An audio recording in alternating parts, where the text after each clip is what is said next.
Ազգային ժողովում քննչական եւ հակակոռուպցիոն կոմիտեների ղեկավարները ներկայացրել են իրենց տարեկան զեկույցները։ Նիստերը մեկնարկել են դեռ նախորդ շաբաթ։ Պատգամավորներին հաջողվել է քննարկել ընդհանուր առմամբ 19 հարց եւ ընտրել բարձրագույն դատական խորհրդի 3 անդամներին։ Բացի այդ, օրակարգում է նաեւ Հայաստանի Հանրապետության քննչական կոմիտեի 2024 թվականի գործունեության մասին հաղորդման քննարկումը, Հայաստանի հակակոռուպցիոն կոմիտեի 24 թվականի գործունեության մասին հաղորդման քննարկումը։ Պաշտոնյաների կոռուպցիոն գործերը չբացահայտելը, չպատժելը, ապօրինի գույքը վերադարձնել, չվերադարձնելը ի վերջո, որոնք են արդարադատության գործառույթները։ Ակնհայտ է, որ ինչպես դուք եք սիրում ասել, դիվահարվում եք, երբ որ կոռուպցիայի մասին է խոսք գնում։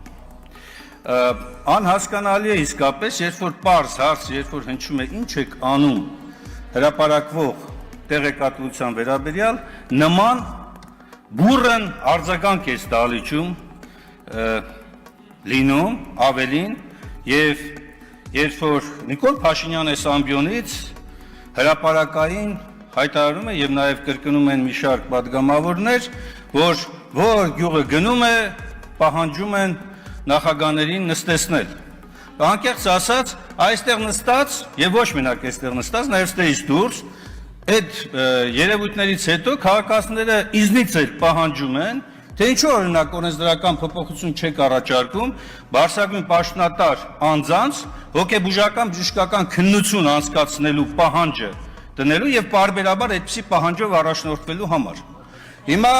բերեք գնահատենք, որն է ավելի արդար պահանջը